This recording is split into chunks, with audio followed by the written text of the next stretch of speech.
Question number 50 कहता है यदि फलन exponential x sign square x का टेलर श्रेणी में विस्तार होगा। Exponential x sign square x है, तो एक्सपोनेंशियल एक्स का विस्तार हम जानते हैं हमारे पास यहाँ से है 1 + x square upon 2 factorial plus x cube upon 3 factorial so on. तो this one is x as to the power n upon n factorial आएगा। कोस एक्स को हम लिखेंगे 1 - x square upon 2 factorial x की power 4 upon 4 factorial and then so on. तो sine square x बनेगा हमारे पास 1 - cos 2x upon 2 आएगा। तो यहाँ से इसको अगर हम सिंप्लीफाई करेंगे, सिंप्लीफाई करने से हमारे पास वैल्यू ही आ जाएगी, क्योंकि कोस ऑफ एक्स का हमने एक्सपेंशन कर दिया। सिंप्लीफाई और कर लेते हैं, ये वैल्यू आएगी।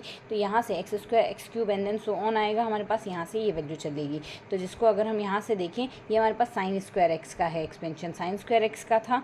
इसको हमने क्या किया है, साइन स्क्वायर एक्स को एक्सपोनेंशियल एक्स से मल्टीप्लाई किए।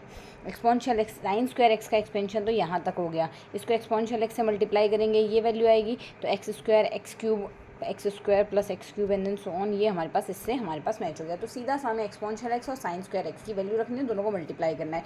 सिंप्लीफाई करके स्टार्टिंग के 2-3 टर्म्स निकाल लेंगे, वैल्यू आ जाएगी। नेक्स्ट है यहाँ से रूपांतरण w = z - 1 अपॉन z+1 के अपरिवर्तनीय बिंदु है। अपरिवर्तनीय बिंदु हम यहाँ से देखेंगे, अपरिवर्तनीय बिंदु पर f z equal to z आएगा। तो एफ ऑफ जेड की वैल्यू रख दी इक्वल टू जेड, सिंप्लीफाई करते हैं वैल्यू आएगी z² equal to -1, z equal to ± iota आएगा। तो जैसे ही z इक्वल टू ± आइटा आएगा हमारे पास थर्ड ऑप्शन करेक्ट हो जाएगा। नेक्स्ट क्वेश्चन कहता है निम्न दो समुच्चय में कौन से उत्तल समुच्चय, उत्तल समुच्चय हमारे पास यहाँ से होंगे x है और y ये है हमारे पास। उत्तल समुच्चय कॉन्वेक्स सेट, तो कॉन्वेक्स सेट में अगर हम सेकंड ऑप्शन देखें, पहले बी ऑप्शन को देखते हैं। दी स्टेटमेंट को यहाँ से x2 - 3 upon is greater than equal to x1 square. तो यहाँ से अगर हम ये बनाते हैं और इसमें अगर हम रीज़न देखें, 0 अगर क्षेत्र में देखेंगे, 0 क्षेत्र में नहीं है, तो इसके दूसरा रीज़न आएगा। ये हमारे पास रीज़न आएगा, एक पॉइंट यहाँ से पकड़े, एक पॉइंट यहाँ से पकड़े, दोनों को मिलाएं तो कॉन्वेक्स सेट होगा। अगर किन्हीं भी दो सेट में जो बिंदु आ रहे हैं उनके दो बिंदुओं को मिलाने वाली रेखा के सारे बिंदु सेट में होने चाहिए। अब ये बिंदु हमारे पास सेट में नहीं है, तो ये तो कॉन्वेक्स होगा नहीं, इस वजह से यहाँ तो ये कॉन्वेक्स नहीं। और नेक्स्ट है यहाँ से